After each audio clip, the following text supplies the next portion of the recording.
John Gotti is one of the most famous bosses of the Italian-American mafia, but his story would not be complete without the story of his chief assistant and associate, Angelo Ruggiero, who was both his aide and a source of considerable problems. Today, we're going to talk about him.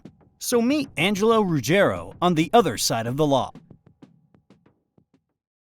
Before you continue watching, I'd like to ask for your financial support of the channel. At the link in the description, you can find my store-branded merch with exclusive prints designed by me.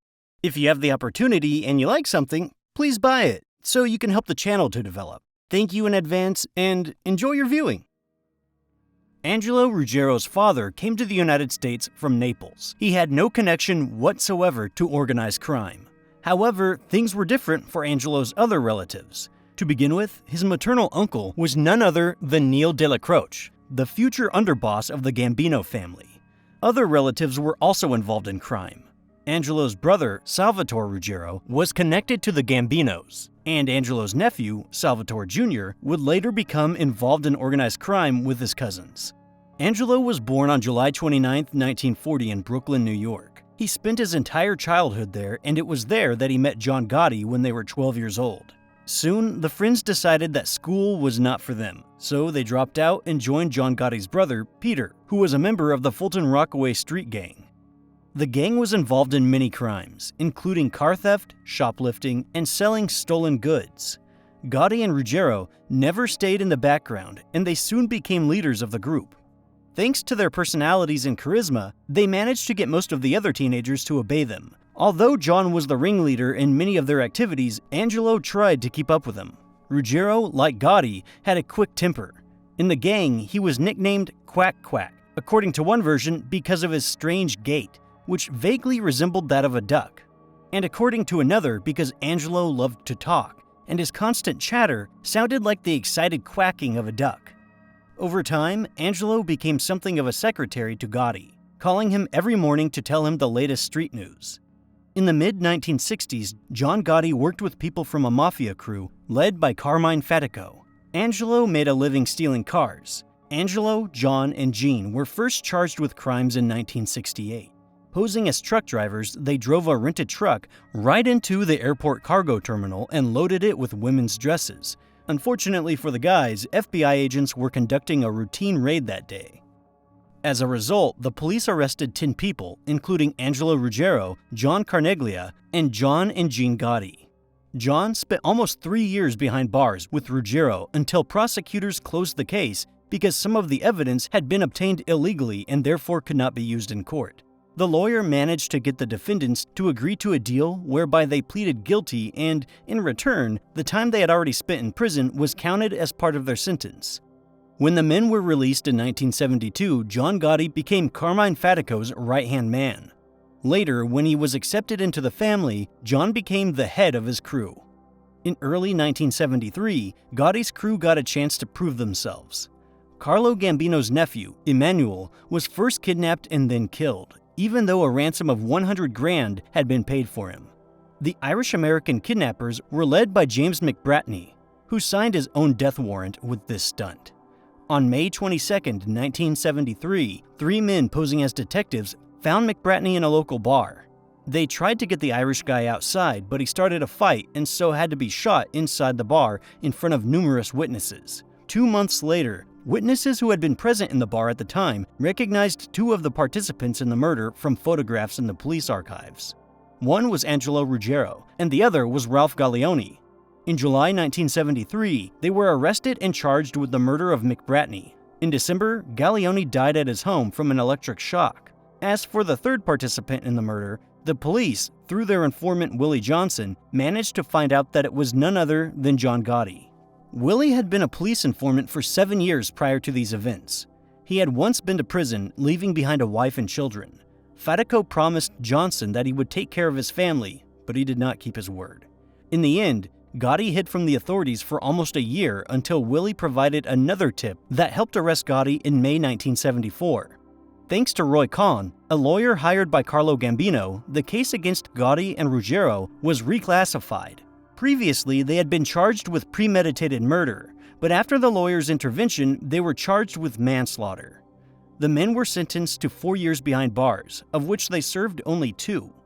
In 1977, Gotti and Ruggiero, who had by then been released, were accepted into the Gambino family.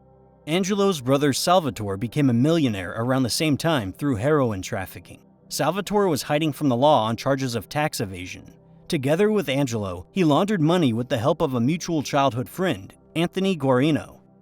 In 1981, William Battista, an associate of John Gotti, who was also an informant, noticed that Gotti and Ruggiero often carried quarters with them. They needed the coins to call Angelo's fugitive brother, Salvatore, a heroin dealer, from payphones.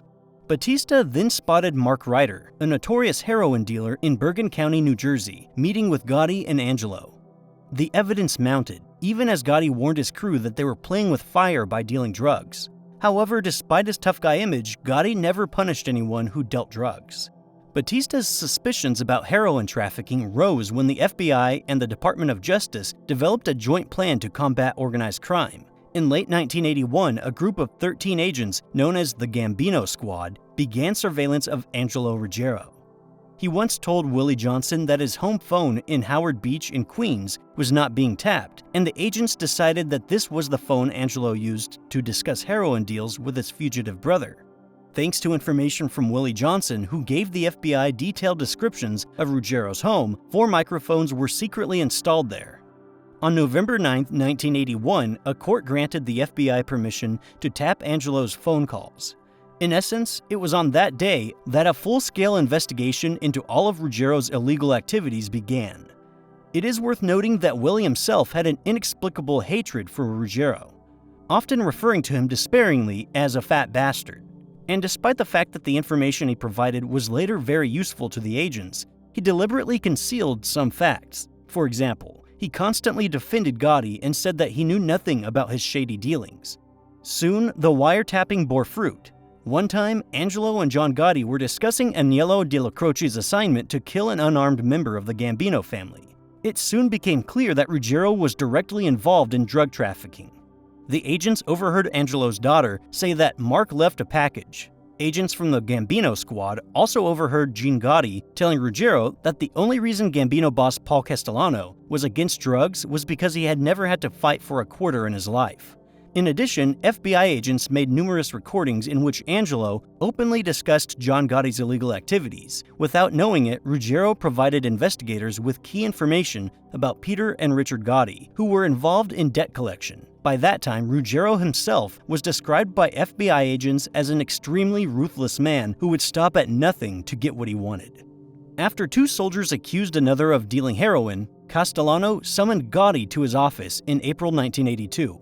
He gave John a contract to kill a member of his own crew, Peter "Little Pete" Tamboni, who was guilty of drug dealing. However, Della Croce talked to Castellano and convinced him to refer Tamboni's fate to the Commission, the Italian-American Mafia's dispute resolution body. Opinions on the matter were divided, and in the end, Little Pete was granted his life. Castellano, however, was dissatisfied with this decision, but the only thing he could do was continue to prohibit drug dealing within his family. In essence, this rule outlawed John Gotti and Angelo Ruggiero, who, according to Castellano, not only tolerated drug trafficking, but also secretly supported Salvatore Ruggiero's growing drug empire. Ruggiero himself visited Castellano at his home every 2 weeks, where he gave him detailed reports on all the activities taking place in the Bergen crew under Gotti's leadership. However, despite his role as a trusted informant, he was far from loyal to his boss and often spoke despairingly about Castellano's leadership style. More than that, he ridiculed him. At one point, Ruggiero went so far as to disparage Castellano's sons, who ran the family poultry business, calling them chicken people. Castellano's financial advisors, whom he dubbed the Jewish Club, did not merit a kind word from Ruggiero either. On May 6, 1982, Salvatore Ruggiero, who had been hiding in Florida for the previous 6 years, died in a plane crash, along with his wife and 2 pilots. A few months later, Ruggiero learned that he was being watched by the FBI and decided to leave his home. Rumors that Angelo's phone was being tapped caused a real stir among the Gambino family. Angelo hoped that moving would allow him to slip under the FBI's radar, but the agents managed to find out his new address. Ruggiero became paranoid and even began using code words to refer to drugs in conversations with business associates, something he had never done before. but the FBI agents continued to gather evidence. In August 1983, Angelo Ruggiero, John Carneglia, Mark Ryder, Michael Cogliero, and several other intermediates were arrested and charged with drug trafficking. Willie Johnson, a longtime informant, remained free, and Batista, unaware that Willie was a double agent, even told FBI agents how surprised he was that Johnson had not been detained. In early 1984, Castellano faced more serious problems, an investigation related to Roy DeMeo, and a number of other crimes. At that point, Castellano learned for the first time that several audio recordings were involved in his case, including those made at his home and those recorded at Ruggiero's house. Castellano demanded that Dela Croce give him the recordings, but Dela Croce managed to convince him not to jump to conclusions, saying that the conversations contained a lot of unnecessary personal information. On April 17, 1984, Ruggiero met with Jack Conroy, an informant who claimed to have a reliable source at the local telephone company. Conroy told Ruggiero that he could find out the exact dates when his phone was under surveillance and whether the wiretapping was authorized by a court order. He asked only for $800 for his service. Ruggiero accepted the terms without hesitation. A few days later, Conroy brought back disappointing news. The wiretap had been authorized by a federal court. To cover his tracks, Ruggiero told Conroy that he would gather additional phone numbers for him to check. Conroy assured him that he was willing to help. However, it turned out that Jack Conroy was an undercover FBI agent. At the time, Ruggiero knew nothing about this. In the summer of 1984, Castellano continued to demand the audio recordings, and Dela Croce, despite being ill with cancer and undergoing chemotherapy, still managed to prevent Castellano from getting them. By 1985, John Gotti himself was charged under the RICO Act, and in March 1985, Neil Dela Croce and 8 others were charged with numerous crimes, ranging from murder to loan sharking. In the spring of 1985, Castellano's trial on the first of his charges was set to begin. At that point, some of the excerpts from Ruggiero's audio recordings had already been presented in pretrial hearings.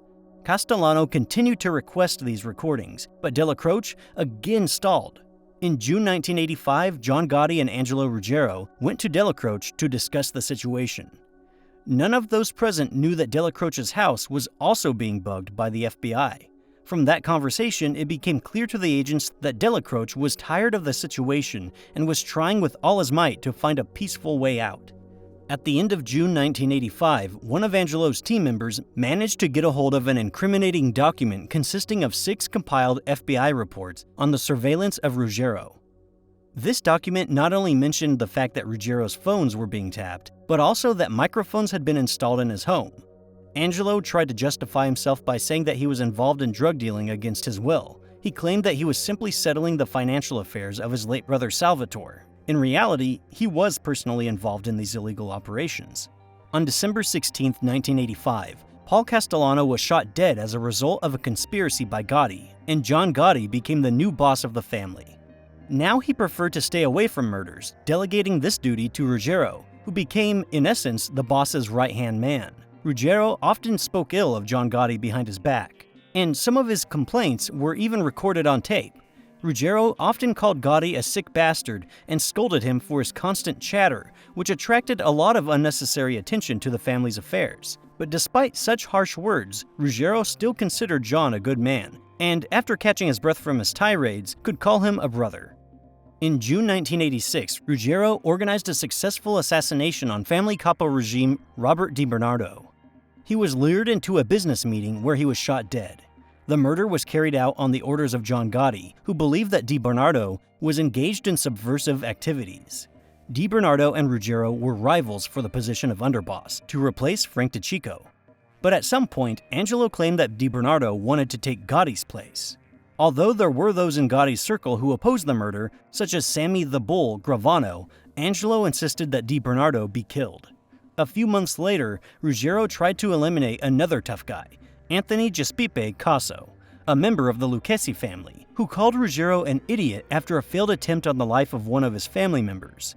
Plus, they were competing with each other in the drug trade. So Ruggiero decided to have Casso killed by someone else, entrusting the job to one of John Gotti's oldest friends, Michael Paradiso. However, he did not want to risk his own life and hired 3 gangsters, including James Heidel. The attempt ended with Casso being seriously wounded, though he not only managed to survive, but also took brutal revenge on those who shot him. You can find out more about this in the video about Casso on our channel. In essence, after the failed hit attempt on Casso, Ruggiero fell significantly in Gotti's esteem. He needed captains with a certain level of intelligence and business acumen, and Angelo had neither. Gotti Jr. recalled that after the assassination attempt on Casso, Ruggiero was put on the shelf, in other words, sent into reserve. But despite his father's ban, Gotti Jr. continued to communicate with Angelo. He saw him as his uncle. Ruggiero was already under investigation for drug trafficking at the time. He had a chance to get out on bail, but when he started yelling at the judge during the hearing, there was no way he was getting out. Angelo was only released on bail in 1989. By that time, Ruggiero was seriously ill with terminal cancer. Sammy Gravano later recalled that at one point, Gotti, who was behind bars, even wanted to kill Ruggiero for allowing FBI agents to record his conversations, but he was talked out of it. However, Gotti decided to finish off his dying comrade and stripped him of his title as capo of the Bergen crew, as well as removing him from all criminal activities within the family. On December 4, 1989, Angelo Ruggiero died of cancer at the age of 49.